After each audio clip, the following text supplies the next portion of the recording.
Station, this is Houston. Are you ready for the event? Houston, we are ready for the event. Leslie County High School, this is Mission Control Houston. Please call station for voice check. I couldn't hear what he said. Yeah. Station, this is Congressman Hal Rogers with students from Leslie County High School in Kentucky. Do you hear me? We've got you loud and clear, Congressman, and welcome to everybody on board the International Space Station. That's Commander Jeff Williams and Flight Engineer Kate Rubins. Thank you so much for joining us today. Astronaut Rubins, congratulations on your very first space mission. And Commander Williams, congratulations on surpassing astronaut Scott Kelly's record last week for the most days in space for any American. Congratulations. Thank you very much.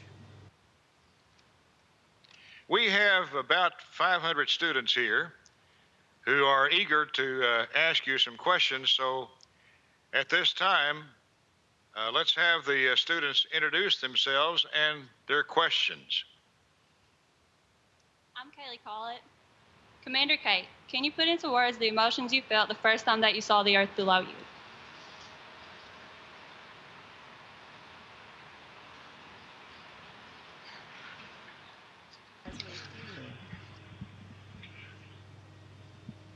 Hey, thanks very much for your question. And I would just want to tell you guys that it was probably the most amazing and surprising thing in my entire life in terms of the emotions that I felt when I saw the planet for the first time. You just get a glimpse of it right out the window of the Soyuz, and it was beautiful and awe-inspiring at the same time.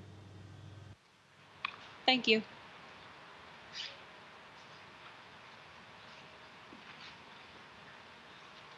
My name is James Clark. Commander Jeff, how close are we to a new propulsion system for interstellar travel?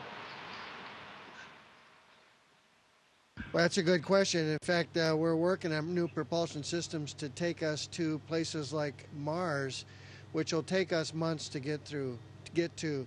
And that's the closest planet. What you're talking about is out of the solar system, heading toward other stars. That's a way off in the future, I think, and many would consider it maybe even science fiction, although I don't know if I'd go that far today, but it's way off in the future just because of the practical problem of the great distances that we would have to cover. Thank you.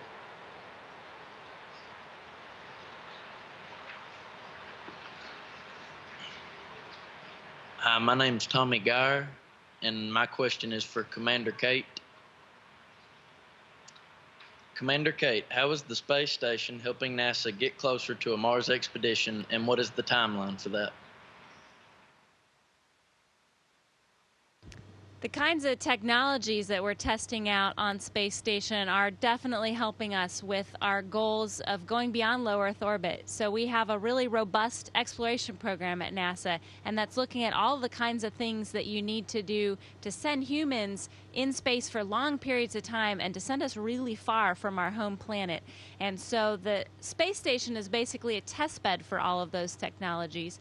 It's not just things that are going to be useful for this little small slice of NASA for the exploration programs, but it's actually also testing a lot of the technologies that we need on Earth, things like recycling our air and our water, things like medical devices, useful in remote medical field sites, places on Earth that don't have access to the kinds of resources that we enjoy every day in the U.S. So those sorts of technologies that we're testing out for Mars journeys actually have a lot of applicability to solving some problems back on Earth as well. Thank you.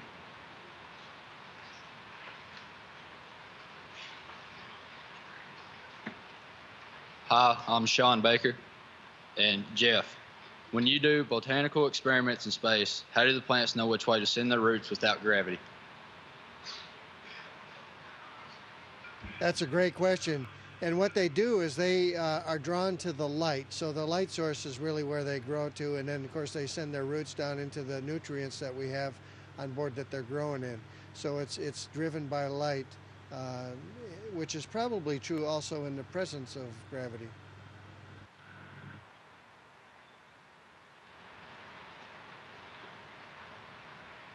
Hi, I'm Madison Little. Kate, what is the most valuable thing you learned in elementary school that you continue to use today fulfilling your job duties?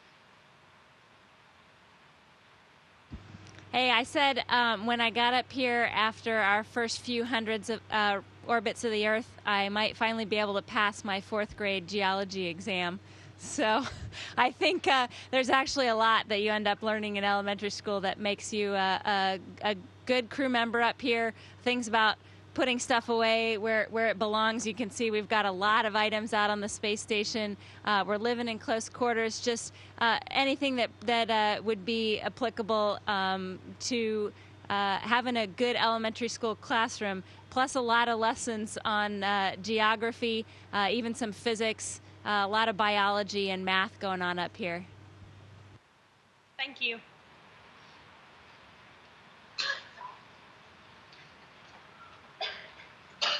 Hi, my name's Emily Napier, and my question is for Jeff. How has your understanding or view of the universe changed since seeing it from space?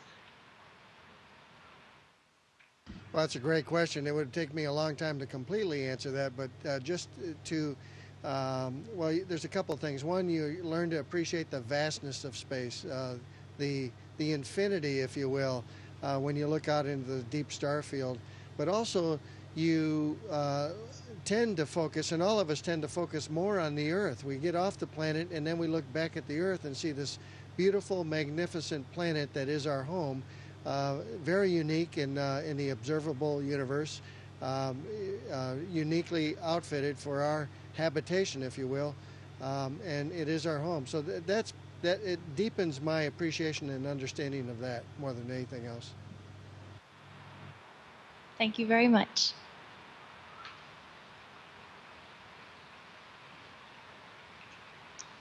Hi, my name is Brady Crisp, and my question is for Kate. Space travel can put the human body through extreme amounts of stress.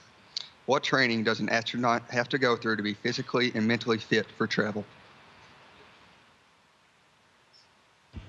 That's a great question, and we are getting ready right now for a spacewalk that we're going to do tomorrow. That is one of the most physically and mentally stressful things that we do up here, and so we do hundreds, if not thousands, of hours of training on Earth.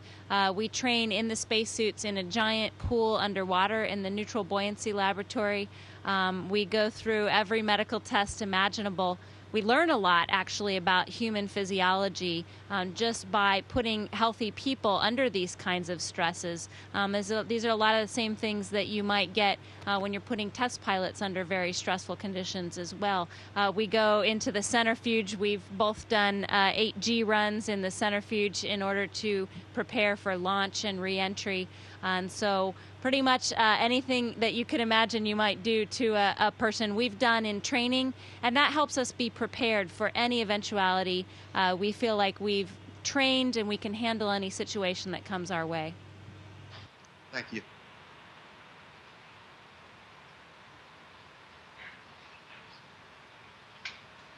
Hi, my name's Alyssa Day, and my question is for Commander Jeff. Have you ever seen anything unexplainable in space? I have not seen anything unexplainable. I've seen things that I didn't quite recognize, but everything has been explainable. Everything has been explained. I mean, what you're getting at is the UFOs and all that. I've never seen any evidence of any of that. Everything has been explainable, albeit some very phenomenal things that we can see up here. Thank you.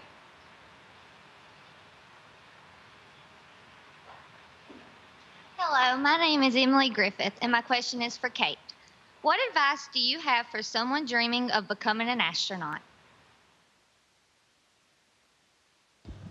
I think you should pick something that you are extremely passionate about and figure out what it is that really drives you.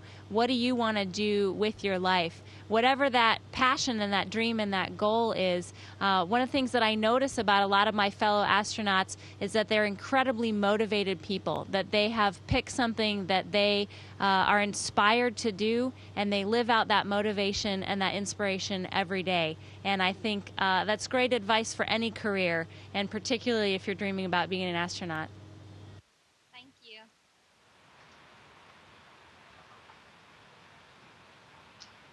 Hi, my name is Seth Melton.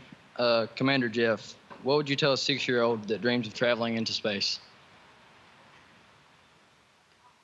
I would tell a 6-year-old to just continue to dream, and then to work hard and study hard in school and be a responsible person in the community as you grow up, and take on more responsibility and serve others around you. And find what your passions are as you get older in terms of what to study, and then follow those passions, and then when doors are open, be ready to enter those doors. Thank you.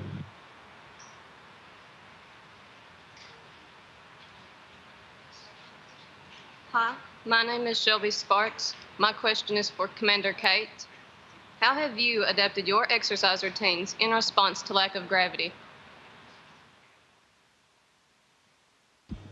Well, we just do a whole lot more of it up here. I enjoy exercising on the ground. I do a lot of triathlons, marathons, weightlifting, CrossFit, and that's basically the same thing that we've got up here. So we have a resistive exercise device. Obviously, we can't lift weights in space, but we can work against vacuum cylinders, and so that lets us keep our bones healthy and keep our muscles strong. We run on a treadmill. We have a bicycle, actually, it's sitting right here next to me, and we can get on this bicycle in microgravity. So we have a whole exercise routine, and they want to keep us very fit, a lot of the same things that you guys would be doing on Earth. So if you're out going for a run, you can think about they might be doing the same thing on the space station right now. Thank you.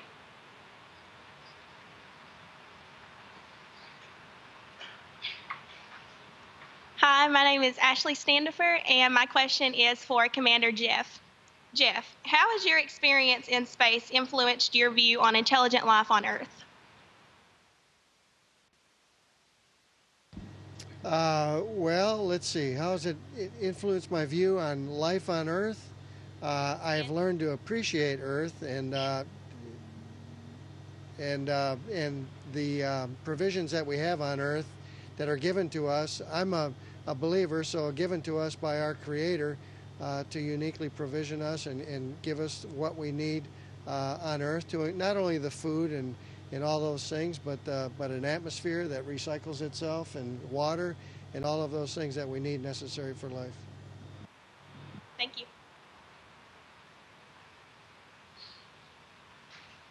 Hi, my name is Tori Watts. My question is for Kate.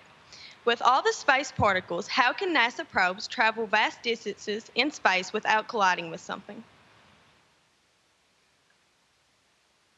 So we talk about this when we're flying also, and it's a little bit, we call it the big sky little airplane theory. So there's a lot of things that are going around the Earth. There's a lot of things in low Earth orbit, and there's of course a lot in our solar system, but the expanse of space is so huge. In general, if you're talking about things beyond low Earth orbit, you have a pretty low likelihood that they're going to collide with each other.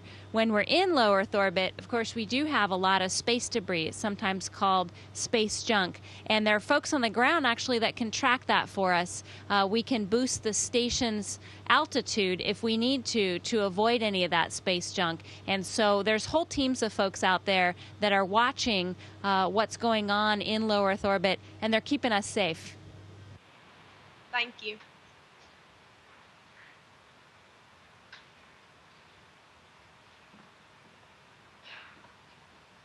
Hi, my name is Kaylee Mullins, and my question is for Commander Jeff. How long did it take for you to orient yourself to the fact there is no up in space? That's a great question. Everybody goes through an adaptation period when they get up here. The first couple of days you adapt fairly rapidly, but it can take folks, in my observation, and I've been up here with probably over 50 people over the years, It takes about 6 weeks to get fully adapted to be able to work in 3 dimensions and not have to rely on a logical up or down. You can make anything up that you want to, like Kate's doing right now. Thank you.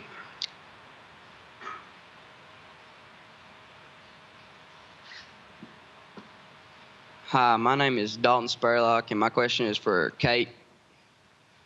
Why is it not possible to physically land on or explore other planets?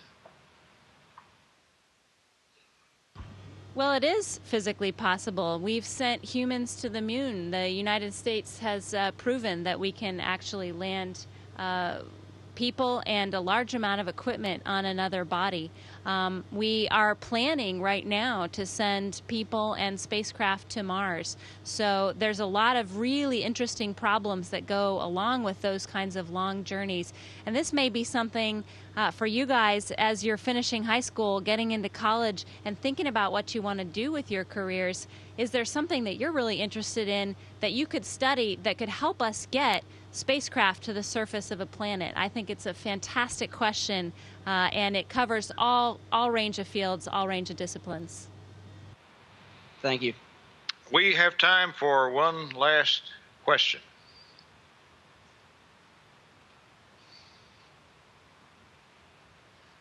Hello, my name is Nick Gibson, and my question is for Commander Jeff.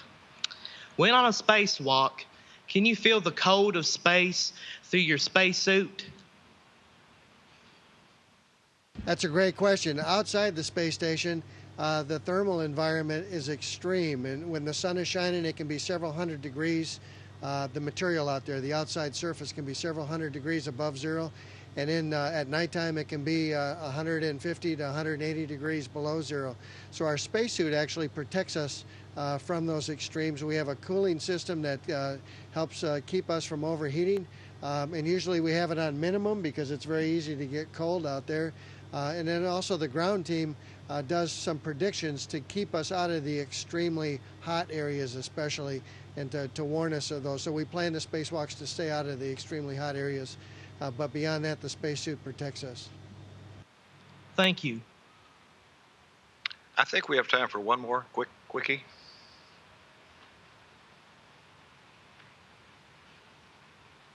Hi, my name is Kennedy Howard, and my question is for Kate.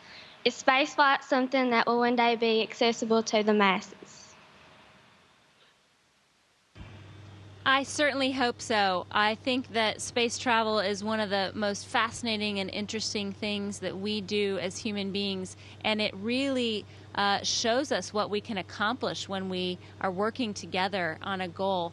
I have experienced so much wonder and so much joy just being up here for the first time in space. And so my dream would be to be able to share that with you and to have many people be able to experience the kinds of things that we see as incredible phenomenon just on a daily basis in orbit around our planet.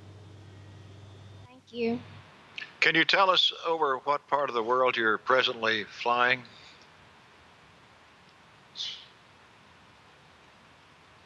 We go around the Earth every 90 minutes. We've been busy preparing the suits. We do have passes over the U.S. this afternoon, so every orbit we're coming over a little bit farther west. I don't know exactly where we are at the moment, but if we're not over America, we will be soon. We will wave at you. Well, thank you, Commander Williams and astronaut Rubins, for joining us today. And oh, by the way, good luck on your spacewalk tomorrow. And in all, Godspeed. Thank you very much. It was great to have you on board today. Thank you.